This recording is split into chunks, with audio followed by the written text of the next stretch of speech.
But all of a sudden in May, it's like it has this breezy feel to it, and everybody's changing their attitude, and it's like, yeah, okay, let's just transition, let's do this. And here you receive the Death card, but the best thing about it is the clarification card is the Wheel of Fortune. The fates of fortune are on your side. And you have to take advantage of this auspicious time, because the window of opportunity will eventually close as the cycle of the wheel goes down. And up above in your sacrum, or pelvic, for awakening and arousing, you receive the Hierophant and the Queen of Cups. I'm going to discuss them together because they're very relevant. And since this is in the spiritual awakening category, the Hierophant is saying that, yeah, you're doing some soul searching. You're doing some spiritual searching. You're also searching for some truths. The word Hierophant is Latin for to show or make known. You want something exposed. You want to understand some cosmic concepts. You want to enhance some connection to the divine and bring it down to the earthly realm. That's why there's the presence of the Queen of Cups. She's earth. She's indicating earthly love. And this brings in the idea of agape, which means love in Greek, but in modern days it's more like brotherly love. It doesn't have a sexual connotation to it. And here you've got a cosmic Hierophant connected to the earthly Queen of Cups for love and emotions. It's like you're seeking a higher self, somebody that's going to be doing things without desire. Or maybe said best, giving unselfish love.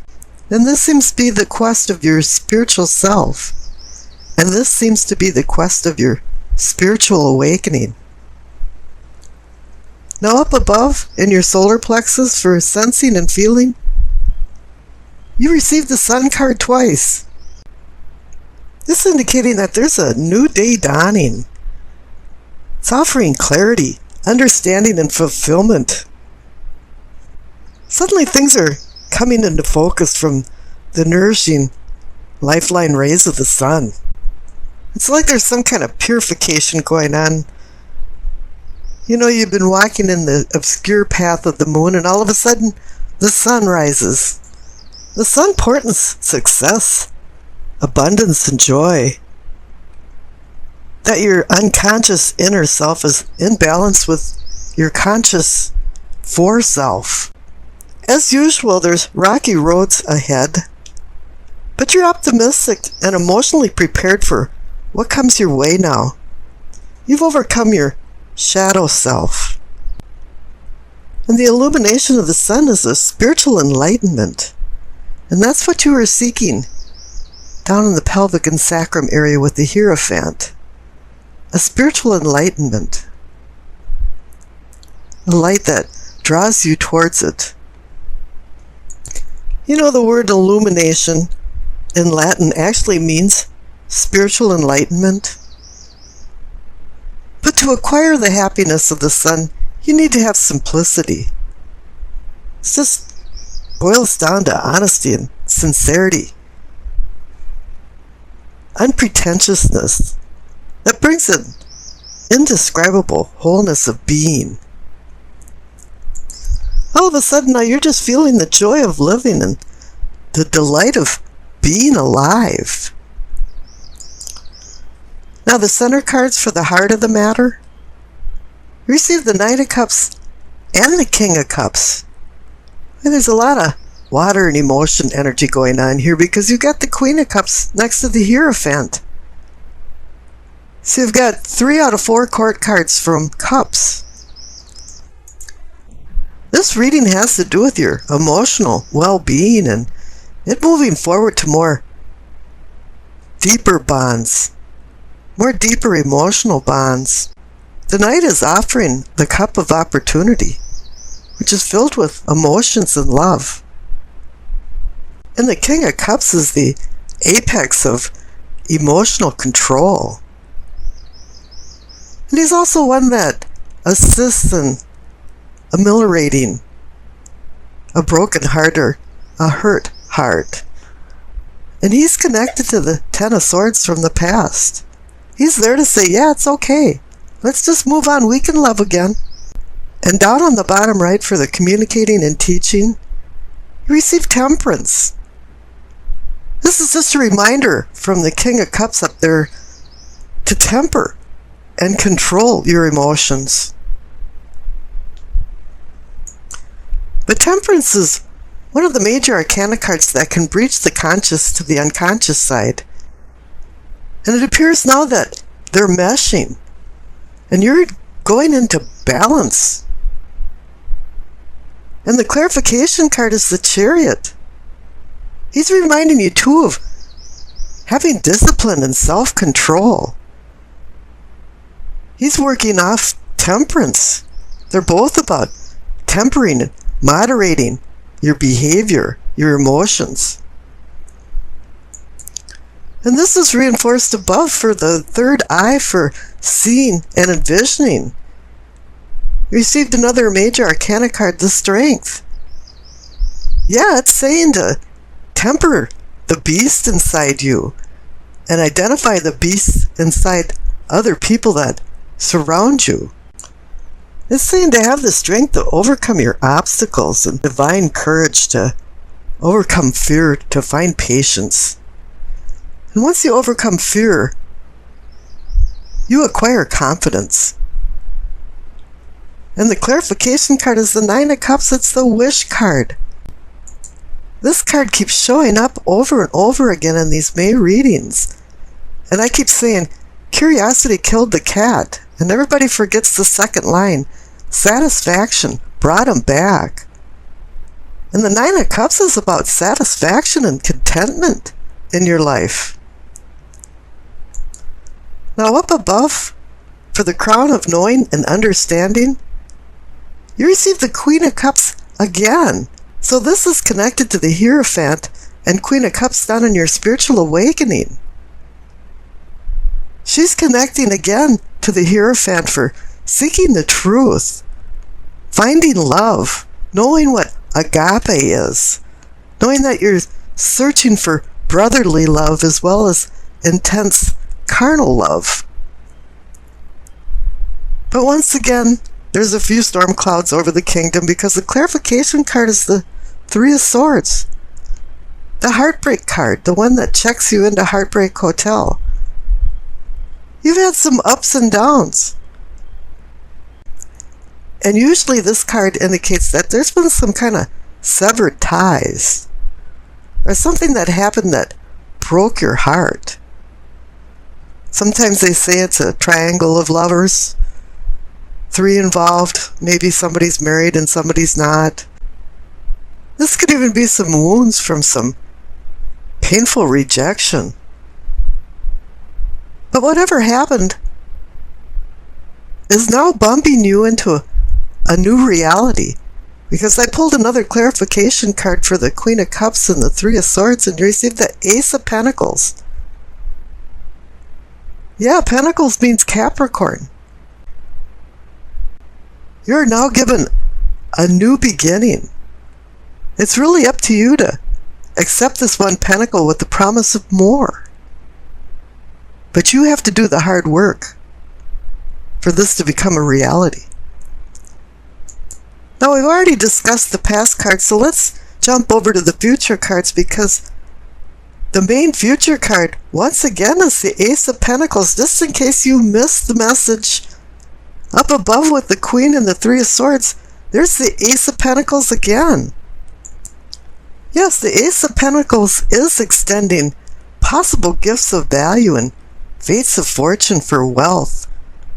But it's not only probably wealth, but it's health and your emotional well-being. It's giving you a real-time potential for success with money and in business matters, and maybe eclipsing some financial struggles that you've had in the past. Rome wasn't built in a day, but it's time for you to get started and roll up your sleeves and get to work on your new beginnings. Now the clarification card is the Ten of Wands. It's indicating that there's going to be a lot of work and responsibility starting anew. Because you're in this death transformation, and I know this Ten of Wands is connected to the Ten of Swords from the past, but I certainly would rather have the Ten of Wands than the Ten of Swords. You can eventually lighten your load, but right now you have to take advantage of these two Ace of Pentacles, because the Wheel of Fortune is going to close the window. And then he's connected to the Sun card for enlightenment, celestial, spiritual enlightenment. Now the Queen of Pentacles is bringing knowledge and understanding of practical matters. She's a pragmatist. She feels like planning and setting goals will organize her life for future security. You know, she believes in rolling up her sleeves and doing hard work to acquire the goals that she achieves. And at the same time, she's teaching you to be reliable and emotionally mature. You know, the overall theme of this is that she's teaching you earthly reality and get a firm grip on reality. She's the grounding earthly force of having your feet planted directly on the ground. And then contrary to that, you have the Hanged Man, where he's hanging upside down, seeking enlightenment. And in the old legend, it's Odin, the god of war and poetry, seeking the mystic wisdom of the runes and secret magic letters. In the actual legend, it says that he died and came back to life. And basically, he sacrificed himself for this wisdom. So with this card, it actually does say there is some type of sacrifice involved in acquiring the wisdom that you seek. But it's not only wisdom that you seek, it's a rebirth, a spiritual rebirth. His lessons is to stop controlling the physical world around you. Quit trying to put a square peg in a round hole and let things go with the more natural flow. And once you acquire some of this wisdom, then you're going to start seeing things in a different light. And it is time to relinquish the old ideas and beliefs, because the new are avidly seeking their place. Whatever happens with this Hanged Man, you're required to go into a reflective, meditative state before you make any decisions, before you change your life.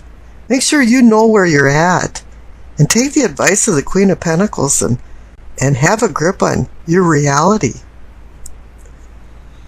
Now the Sun card is a celestial purging. Now you're going for enlightenment. Illumination in Latin actually means enlightenment, spiritual enlightenment. A new day is dawning, and it's saying that you learned your lessons down at the Hangman, because now you do have understanding and even some personal fulfillment. Things are now in focus. You know, there's a miasma that dissipated, and you can see things with more clarity than you ever have before. This card portends success, abundance, joy. But there's one thing you have to do to acquire this abundance and joy, is to live a simple life. Freedom from complexities. Honesty, sincerity. Bring a wholeness and unity into your soul that you will acquire. With what you've learned from the earthly with the Queen of Pentacles, and to the wisdom that you acquired from the Hanged Man, is all put together into a spiritual new you, an awakening. At noontime, for 1 minute, the sun hangs in the sky where it casts no shadows, and there's no darkness. And it reminds you of the joy of being alive, the joy of living. So you've hit a superlative somewhere with these cards. Now I rolled the dice, and you received Aquarius, the South Node, and the 7th house. The north and south nodes are mathematical points that takes into account the relationships between the sun, moon, and the earth. The south nodes are gifts from your karmic past, accumulated spiritual life lessons, and is a place where you will pass no more. All eclipses occur near the lunar nodes where the moon's path crosses the sun's path in the sky. Now with Aquarius in the 7th house of partnerships, it's saying here that you want love from a distance, which means autonomy, but together. Now how does that work? With the Queen of Pentacles overseeing practical matters, this might sound like a great idea of having a relationship with no fuss and no muss. Yeah, I'll see ya, you know. And this might be good in theory, but it's going to be really bad in practice. Because this is an imperfect world. And this might even mean that you're taking a domineering road and pushing somebody away. Even though you love them, you just want your space. You know, you're spoiling the whole party. You know, because you've been feeling like there's been a yoke restricting you. And if you want a breath of fresh air and some freedom, you know, we can all do what we want. But you really do have to make some considerations for the other person in your life. And if you've been doing this, it's going to be throwing you into the Hanged Man reflective mode. You have to acquire some wisdom and some reality that the Queen of Pentacles is offering you. If you think that your significant other is just a friend, I think you're going to have a few problems here. You have to lighten up a little bit on some demands, and then the sun will shine on your relationship. But you have to keep everything real and keep reminding yourself that you have to be a team player. You know, you can convince yourself that head over heart always works, and you can hide your feelings under some stolid shroud of contempt, but that's not going to work this time. The South Node can be somewhat negative, and hopefully you've earned in the past and learned so that you can depend on this knowledge to go forward with the present and future. You know, whatever comes back to you from the past is unresolved issues that can rear their ugly head. And you have to be prepared for these challenges. You know, karma is going to repeat actions, and it's going to feel like a déjà vu, or the old joke, déjà vu again. You're going to have this persistent feeling that you've lived through this or seen this before. And it's a real haunting feeling. So hopefully this time around your performance won't be some type of showstopper. You know, and you can put some of these issues to bed if you can resolve them. And scary as it may sound, you might be experiencing real flashbacks. And if all this is true, the Queen of Pentacles is going to help you batten down the hatches and remind you not to lose touch with reality. And the Hanged Man is there to bring forth the wisdom that you've squirreled away for a rainy day. You know, when the storm does blow over, the fog will lift and the sun will begin to shine on your newfound knowledge. As much as you hate to admit it, you're still on planet Earth, and you have to commiserate with other people to keep your relationships going. And the Hanged Man wants you to reflect on this so you can reinvent yourself, so you can be rewarded with the sun and maybe have a glimmer of the purpose of your life.